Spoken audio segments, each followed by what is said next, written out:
и мисля да прочета 3 стихотворения от нея. Първото се казва "Завинаги".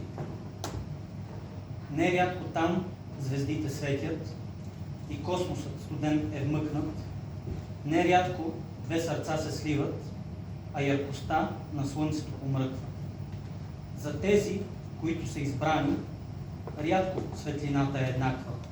Твърде често верността затихва и дърветата завинаги заспаха. Нощ прорязва тъмнината, татко бе дошъл при нас. Лицемерие и поход в нищетата и изхвърча, като един пиян пегас. Бойдисал бе паметника в черно, отказал се от чест и мъжество и бе избягал, както е модерно, за някое гъгниво пиршество. Дали ти е родител този, който ражда, или човекът, който си пося рода, аз знам, че този, който вижда и изгражда, е по-способен, истински баща.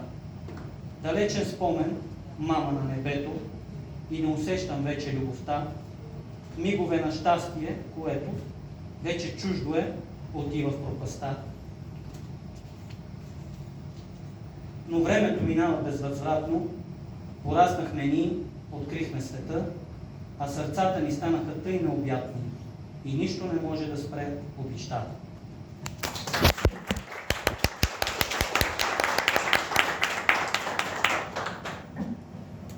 Второто стихотворение се казва "Пречистване".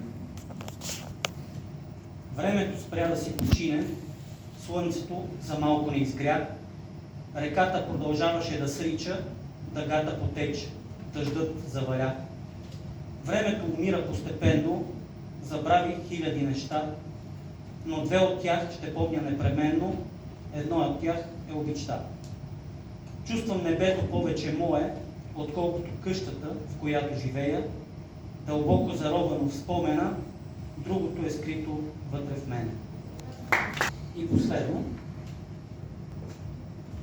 не е нужно и нищо не трябва, само миг от безумие днес, за да преживея.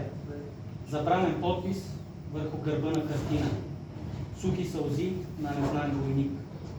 Обикалям духовно над мъртвия аз, колко съм тленен и грозен, колко, всичко и малко отвъд.